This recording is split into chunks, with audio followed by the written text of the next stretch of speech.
Hello. Well, some of what I'm going to talk about now qualifies as being under fair use, I suppose, so I think I have to say that. And I also have to say that it's a shame that Vivian Stanshall of the Bonzo Dog Doodah Band died 10 years ago. Much too young. He would have had a good laugh out of the Eduardo Martins case. Martins is a UN photographer with work on file in Getty Images, Vice, the Wall Street Journal, the BBC, and he's huge on Instagram.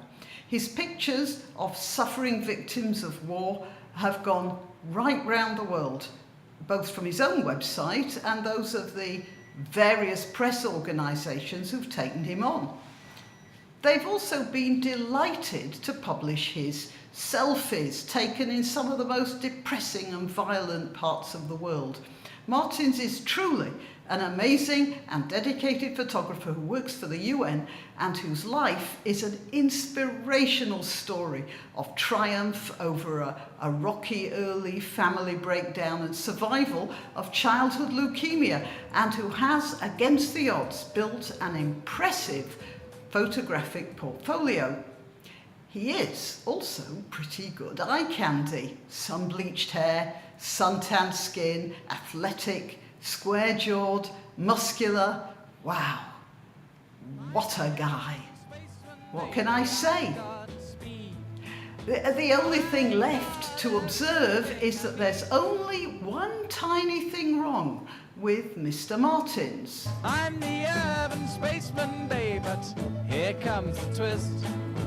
I don't exist. Yep, Martins never worked for the UN. All of his war zone works were stolen from other photographers, and even the snaps of him are actually those of a British surfer called Max Hepworth Povey. They were photoshopped into devastated buildings and army trucks full of Somali soldiers and places like that. Nobody knows who or indeed how many people Martins actually is. As soon as a slightly more woke than the usual BBC reporters started asking questions, Martins disappeared into the ether whence he had come. So what happened here? The press companies were so keen to pursue a narrative they didn't even think of checking the bona fides of this handsome, brave contributor. I mean, how wonderful to find a street blonde Brazilian hunk who had overcome all sorts of adversity to become an expert surfer, an intrepid adventurer, and a talented, compassionate photographer. The perfect man. It was just too good to question.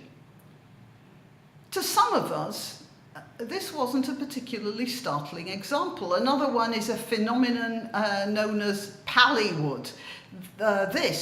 Which I'm going to play you, is a clip of what purports to be a gunfight between a Palestinian fighter and the Israeli army. It isn't. It's just show. And the link to the whole thing, I'll put that below this video. Not Israeli bullets.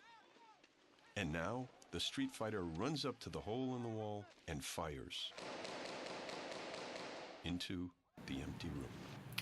Then, recently and famously, there's the clip widely broadcast over the past couple of weeks on US TV, showing an alt-right supporter at one of the Charlottesville demos apparently discharging a pistol into a crowd of Antifa supporters.